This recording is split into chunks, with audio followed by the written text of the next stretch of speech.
Welcome back to Seriously Funny. I'm your host, Mashnur Kabir, and I invented water. Today, we're going to talk about the history of vaccines from the first accounts of variolation to the inventions required to create the latest COVID-19 vaccines.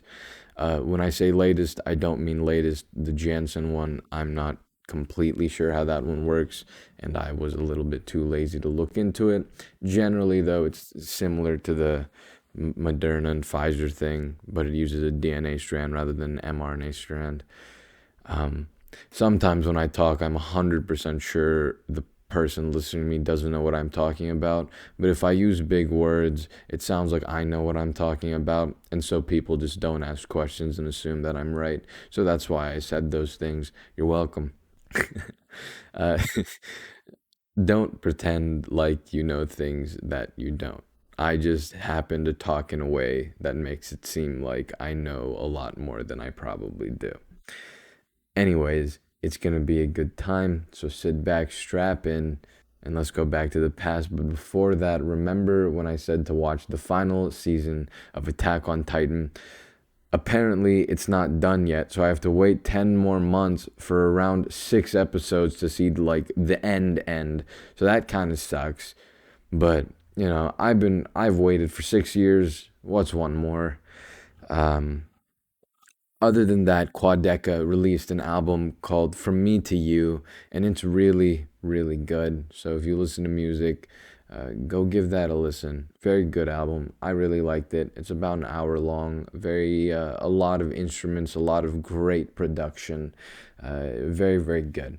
Anyways, now we can go back to the past. And before we go way, way back, let's just go back to biology class. For those of you that have taken a biology class, a basic one, you've all sat in class and one day your teacher pulls up the black and white picture of a guy and the title slide said Edward Jenner. And then the teacher tells you the story. In 1796, Edward Jenner, in all of his genius, was able to see that milkmaids didn't get the smallpox virus that was ravaging England. This smallpox virus was causing epidemic after epidemic, killing millions and millions of people for so many, like hundreds of years. And so this guy, this Jenner guy, he thought that since these milkmaids were exposed to a much less severe and less fatal version of the smallpox virus, cowpox, that they could avoid smallpox. And to test this hypothesis, Jenner conducted an experiment that would have been burned at the door of any ethics board in existence today. Jenner took the pus of a cow pustule and infected his gardener's 9-year-old child. A few weeks later, Jenner exposed the child to smallpox, and like magic, the child was unaffected, making Edward Jenner the father of vaccinology. So you got to remember that one for the test. All right, that was an important fact. Who created vaccines? Edward Jenner. And if you put that on the test, you'd be wrong. You see, the story of the milkmaids and the child isn't completely wrong, but however, it's similar to the story that Christopher Columbus was the first person to claim that the earth was round. He actually thought that it was a pear shape. He didn't think it was round. Jenner wasn't the first to observe that milkmaids avoided smallpox. It was pretty common knowledge that milkmaids and people that were exposed to cowpox didn't get smallpox, or usually didn't get smallpox. And so that was pretty common knowledge. This is a normal thing. And so where did this story come from? The story of Jenner and his genius and being the father of, immunology. These people, Edward Jenner, Cotton Mather, the people that were doing vaccination in the 1790s, 1800s, they were met with a lot of opposition. People weren't a fan of putting stuff into their body in England and Europe. It just wasn't a thing that they wanted to do. Similar to how we have anti-vaxxers today, there were anti-vaxxers back then, and we're going to talk about that more. And so to fight that anti-vax, agenda of the wider population, Jenner's first biographer, John Barron, they pushed vaccines by creating a story. Uh, and so John Barron, a friend and again the original biographer of Jenner, created the story as propaganda that ended up in our biology textbooks today. In other words, that propaganda worked. It worked so well that the UK government believed that legislation should be pushed to make it so all children get these vaccinations because smallpox had created, again, epidemic after epidemic, killing millions for many years of history. And we finally found a defense, and then, yeah, when the UK introduced this legislation, uh, advocates of the variolation in the 18th century, they were forced to defend immunization against, the anti-vaxxer charges and stuff. And so this is pretty normal. I mean, we see this all throughout history. Whenever science kind of pops up, people are like, no, F you. Like, it's how Galileo got excommunicated from the church. And so, as humans do, vaccine rejection, anti-vaccination movements, they popped up not recently. It's not a new thing. Anti-vaccines or anti-vaxxers, they were created when vaccines became a big thing in England. So, soon after the Mandatory Vaccination Acts of 1853 and 1867 in the UK, which led to smallpox vaccination for 90% of infants in England and Wales, the London Society for the Abolition of Compulsory Vaccination was founded. Yep, so anti-vaxxers, they existed since the beginning of effing time. But yeah, it's a good time. But that's why they created that somewhat false story. Jenner did do some experience on vaccination. However, he wasn't the first one. So let's talk about the actual story of vaccination and how it happened. So around 10,000 BCE, that's a lot of effing years ago, a viral infection called smallpox emerged in Africa. And we can see evidence of this because in the mummies dating back to about 3rd century BCE, in Egyptian mummies, we can see smallpox lesions on them.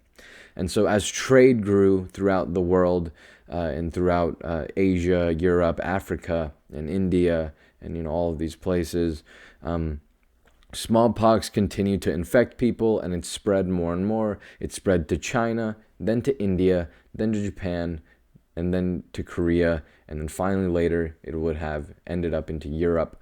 And so Asia and the unaffected parts of Africa, which I think was South Africa or North Africa, one or the other, through the slave trade, it got to the West, which is America, South America, Canada. And the virus, smallpox, it would kill about 30% of the people that it infected. And if it didn't kill them, it was likely to leave marks that permanently disfigured the person or, messed up their face. Although it's unknown who made the vaccines that we have today, it was commonly known that people that survived smallpox didn't get it again. So before Jenner was born, before he was even a sperm in his dad's balls, his dad didn't even exist at this point. So before Jenner was born, some people thought that maybe they should take the pus from smallpox pustules and put it into healthy people. This was called variolation and was happening hundreds of years before Jenner. I don't remember what variolation comes from, like the term comes from. It has something to do with it was the variola virus. That's kind of what the smallpox thing was called because of the things that it left on your body, and like one of the symptoms of the spots it would leave on your body or like variola. And so the variolation was an idea to inoculate against the smallpox, and that's how it got its name. So through the years, although these old ancient people, they didn't understand the concept of memory cells and immunitory function, through rituals that may seem really strange to us now, that are like really weird, they did inadvertently create the system that allows for our vaccines today. So they kind of stumbled upon it. Part of some of these variolation techniques was keeping the smallpox waste at a warmer or cooler temperature, exposing it to steam, mixing it with other substances. And what this does is it weakens the virus. And you can recall from the episode where we talked about the COVID-19 vaccinations, where I explained how vaccinations work. Weakening the virus allows the immune system to be exposed to the virus's genetic material, allowing memory cells, a part of the immune system involved in storing information of antibodies, to handle the virus that it's been exposed to, while avoiding the full-blown attack. And that's how basic vaccinations work today. And so they were, through what to them were just like these rituals by the gods or something, I don't know. They accidentally actually did make a good method of vaccination and inoculation. And so since they were using strange rituals instead of science methods, a tested and tried standardized way of doing this, some people did die, and some people did have some form of the virus getting inoculated. However, death rates decreased, and the benefits outweighed the costs. As variolation became more popular, it spread to England, where it not only became widely accepted, but it became trendy to get vaccinated, which is similar to how people post the pictures of their COVID-19 vaccinations today. It seems history does repeat. But anyways, going further into the vaccination, at one point in time in Boston, I think Massachusetts, an outbreak occurred for smallpox. And Cotton Mathers, who is a figure, a minister that was involved in the Salem witch trials, so people thought that some people were witches and they were going to burn those witches, or they were going to drown the witches. It wasn't, they tried to kill a lot of people. And so Cotton Mathers, he was a minister who's involved in, trying to kill these, quote, witches, end quote. Of course, they're not actually witches. But he lost a lot of his credibility and he lost a lot of respect because, as it turns out, attempting to murder people doesn't really raise your public standing. But Mathers had heard from an African man that he'd enslaved, Onesimus, that about the practice of variolation. And so Onesimus, crap, I don't remember the pronunciation of his name. Onesimus, Onesimus, or is it Onesimus? I don't remember.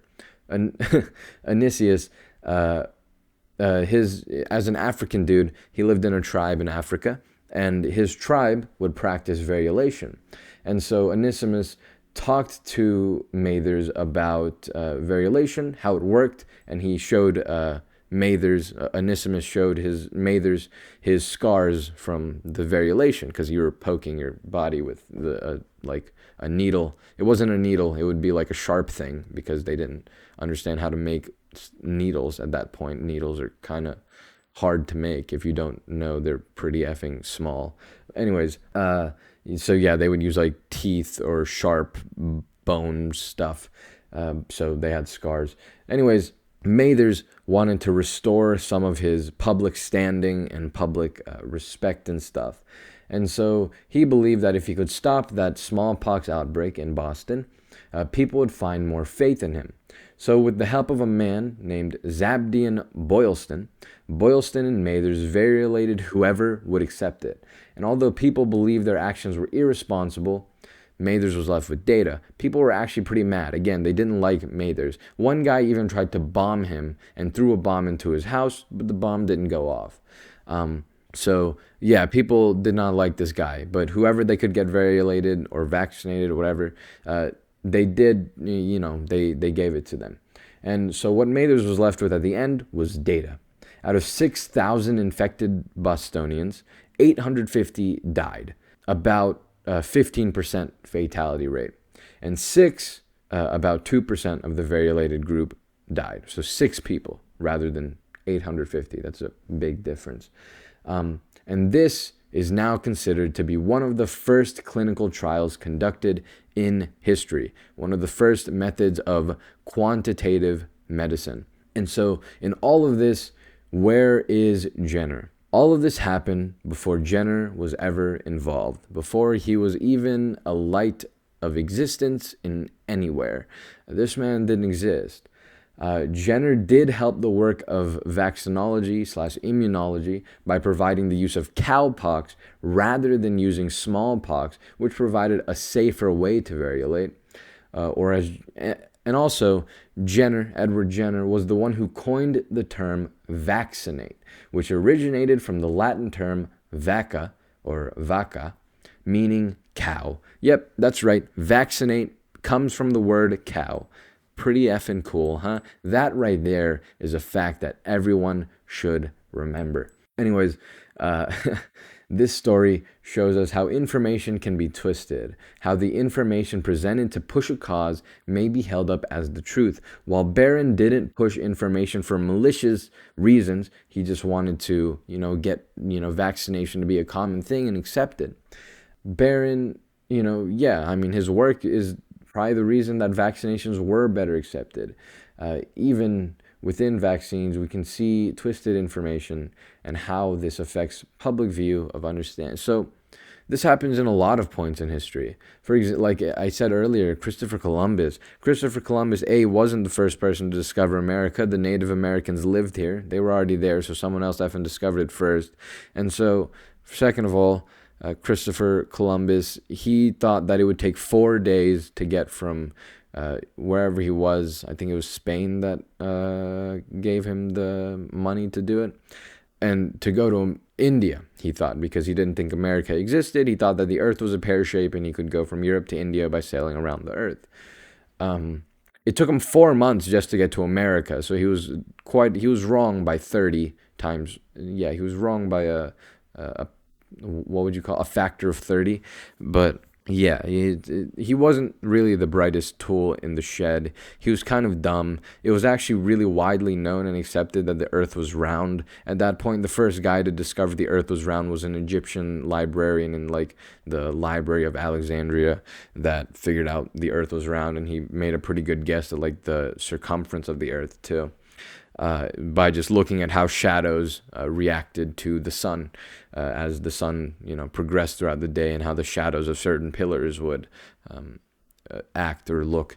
And so, it was known for a really long time that the earth was round. But we have this story of Christopher Columbus because, well, making the white man seem really, really popular is, or making it seem like the white man built history is really popular. There's a lot of black people in history that aren't recognized. For example, Onesimus.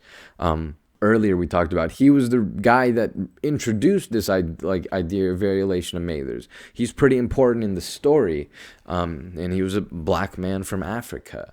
Other than that, there's women that are involved in a lot of science and history that we don't talk about often. It sucks. It's an agenda that's been pushed for a long, long time, and it has become truth in our textbooks and such. And so, to one extent, it verifies a quote. I once heard a quote in 10th grade. Our history teacher showed it to us. History is simply an agreed upon set of lies. You see, we don't actually know what's true in history, but we just say, all right, this is true enough, and we're just going to say this story is the truth.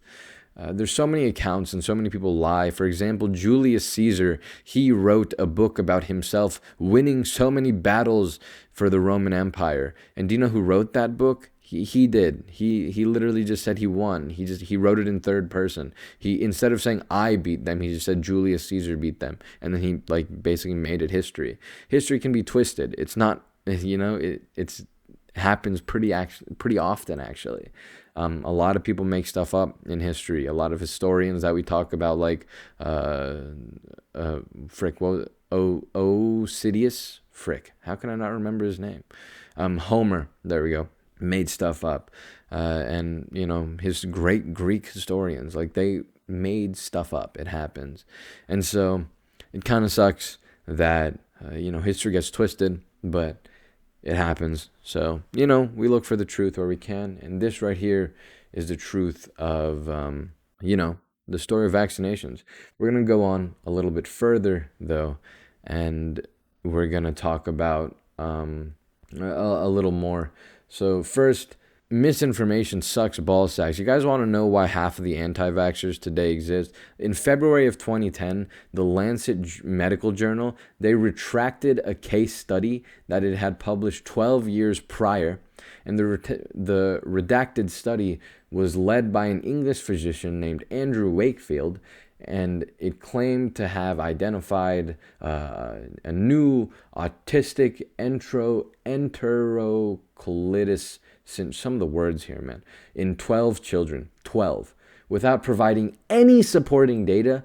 In the discussion section of the article, the authors proposed a causal link between the immunization of these children with the measles, mumps, and rubella, MMR, vaccine, and the development of this syndrome. So, this caused so much damage, and it literally no supporting evidence, a sample size of 12 children. This study was conducted so poorly, and it was horribly done in every way, shape, and form. It is absolutely disgusting how they could just claim a causal relationship with such a abhorrently designed study, and yet people believed it. And now we can see the effects of this thing from like the UK, who in 2019 is no longer considered by the World Health Organization to have eliminated measles. People are effing dying, and it sucks. I mean, so like let's look at what measles does. Measles causes fever, rash, cough, runny nose, and red, watery eyes. Complications can include ear infection, diarrhea, pneumonia, brain damage, and death.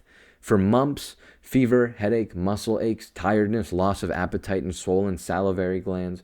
Complications can include swelling of the testicles or ovaries, deafness, inflammation of the brain and or tissue covering the brain, and spinal cord. And like, you have to understand, so first of all, it's not going to cause autism to get the vaccine. But if you don't get the vaccine and you do get the virus, you know what happens? You're going to get brain damage. So, I mean, like, the thing that you thought you were trying to prevent is going to cause the thing that you were trying to prevent. Like, it's horrible. It's a bad time. Yeah, vaccinations save lives. I mean, that's the moral of the story, right? Like, vaccinations have saved more lives than any other creation or invention in the history of human history. So, yeah. Moreover, let's go ahead and talk about how this COVID-19 vaccine, some of the problems that I did discuss a little bit, but I didn't go into detail about in my how the COVID-19 vaccines work. So we can discuss that here. The COVID-19 vaccine was synthesized and tested within the last 10 months. That's the story that we hear. However, it was not simply created in the past 10 months. It was created over the course of the past 50 years. The mRNA experiments began in 1971 when researchers from the UK put mRNA into frog eggs from rabbit cells, or mRNA from rabbits into frog egg cells.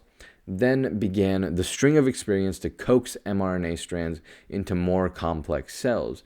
Then came the theory of using mRNA vaccines in the early 1990s, which produced our first issue. If you're not putting the mRNA strand directly into the cell, when you inject an mRNA strand into the body, it has a propensity to fall apart or be absolutely obliterated or blasted apart by the immune system. For decades, we were stuck, but finally we were able to add a specific gene sequence on the end of the mRNA strand. And I think this is called, oh wait, no. Yeah, so we were just able to apply certain sequences of genes to the mRNA strand that made it so that the immune system didn't obliterate it. It made the mRNA strand seem more natural to your immune system. So it would be like, all right, let's not kill the thing. Then we ran into problem two. Even if your immune system says, all right, that's part of the body, it's still going to like destroy certain things. For example, like tumor cells, like where cancer comes from. Cancer comes from tumors. Tumor cells, they happen in your body sometimes, probably in everyone's. The thing is, your immune system, before it becomes a problem, will go ahead and just like destroy that cell or make it self-destruct or something. So even your own body like has some malfunctions, and the immune system deals with that. So even if this mRNA strand is a part of your body, the immune system still might obliterate it, and that causes problem number two. When something new comes into the body, we need that mRNA strand to get into a cell before it gets destroyed. And so in 2005, we found that if we can apply certain chemical modifications to the mRNA strand, not only can we get the mRNA strand into a cell, however, we can call the immune system in the area preparing the body to take care of the proteins created with the instructions of the mRNA strand while making sure that it didn't induce an all-out attack, deactivating the vaccine before it could start helping the body. And so the chemicals that we added are called adjuvants. Adjuvants are added into all vaccines. They're just chemical substances that are put into vaccines to make sure it induces the proper immune response from your body to make sure that you create the antibodies that you need in the most effective way possible. And so adding these chemicals is nothing new, nothing scary. It's normal. We just had to find the right ones, to find the right adjuvants to add to the mRNA strands so that we could make the immune system do what we wanted it. And not only did we fix the problem, but the problem actually became an opportunity. What we found was that not only could we say, hey, immune system, don't kill me, let me get into a cell. We could also say, all right, immune system, don't kill me yet. However, wait around, give me a second, and then go ahead and then kill me when when I've done what I need to do. And so it actually made the vaccine more efficacious, more effective, more helpful. However, we ran into one more problem. How do we get that mRNA strand into the cell? So the mRNA strand, these things don't, usually go into cells. There's no process by which at least that I know of. This might be completely wrong. Don't take this one at face value. I don't have a source for this. I don't think mRNA strands randomly float around your body and then enter cells. mRNA strands are created within cells, and they're used within cells to create proteins within the cell. And so the mRNA strand is actually too big to pass easily through a cell's membrane. So although some of them could weasel themselves through, like it's possible, some of them could get through, the number just wasn't high enough that we could close our eyes, cross our fingers, cross our toes, and say, all right, we're going to inject this thing into you. There's like a 5% chance that it'll work. All right, it'll be good. So what we did was we created this really cool new thing called lipid nanoparticles, LNPs.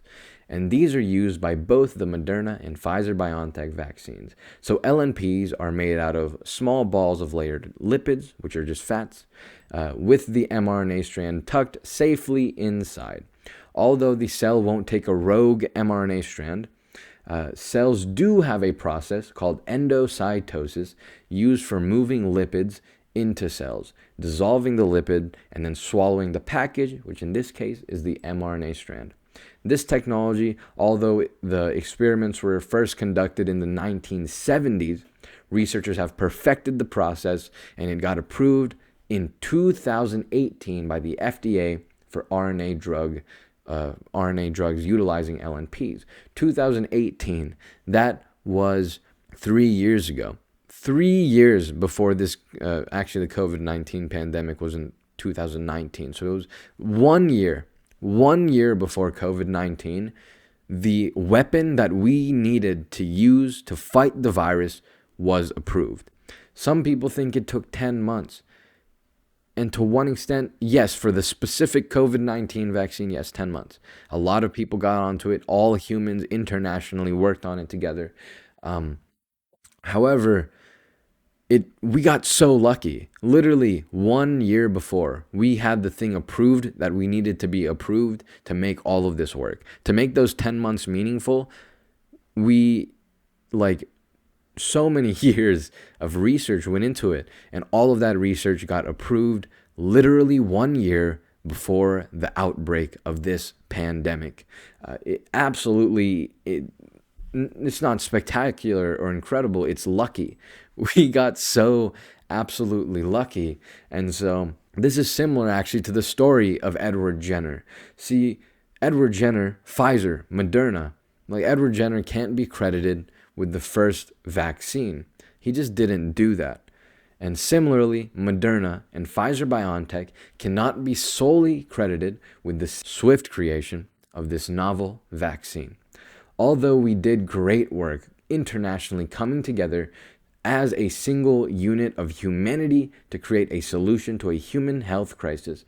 Science is incremental, and breakthroughs are had on the shoulders of giants. The COVID-19 vaccine wasn't something we created to solve this pandemic in the past year. We got lucky when 50 years of research was ready 2 years before I heard that my school was going to get closed down because this pandemic was too effing crazy. We got really lucky, and similar again to Jenner, Moderna and Pfizer cannot be the ones that are credited with all of it. It was research, once again, built on the shoulders of giants. Those 10 months were based on 50 years of preliminary research, testing, trial and error, and problems and questions and tests that we needed to run, figure out, fix the safety of, fix the work of, fix the, not even safety, just making it work. And it all got done and put together and approved 2 years before the vaccine was released. Extremely lucky, extremely incredible, really cool. Programs like Oxford's Pandemic X preparation stuff helped a lot. But humanity, this vaccine, if you're scared of it because it was made, quote, too quickly, end quote, it wasn't made quickly at all. It took 50 years, and a regular vaccine takes about 10 years, all right? So we did pretty well. And one of the reasons that a regular vaccine takes 10 years is just creating the stupid thing. The processes of making normal vaccines are so long-winded and painful, it's really, really bad. But these mRNA vaccines, now that they're safe, approved, and we know that they work because we've been using them in the COVID-19 vaccines, and they're going pretty well, frick, I lost my train of thought. Now that we see that they work, future vaccines, they'll be cheaper to make, they'll be easier to make, and they'll be easier to distribute, and they'll be safe, and they'll be just as efficacious.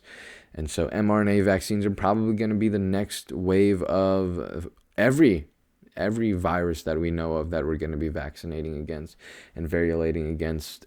Well, I guess we're not variolating anymore. Vaccinating against or inoculating against. And so all of it, all in all, is really, really, really cool. And so, yeah, thank you for listening to this episode of Seriously Funny. I hope you enjoyed it. It was a pretty alright one. I think I misspoke a few times because I was reading from a really, really long thing. I basically just copy and pasted my paper from English, and then I just like bullet pointed it out in my head while I was reading it. So there's some parts I messed up. That's why it happened. Also, I guess there is no also. Yeah, that's about it. Once again, thank you so much for listening to this episode. It was pretty, yeah, again, pretty good one in my opinion. I think we did a good job here, but hopefully you got some education. Hopefully, I made the history a little bit less boring. I know history is not many people's favorite subject, but yeah. Anyways, that's all we got for this week on Seriously Funny. Thank you once more for listening to this episode, and I will see you next week. Peace.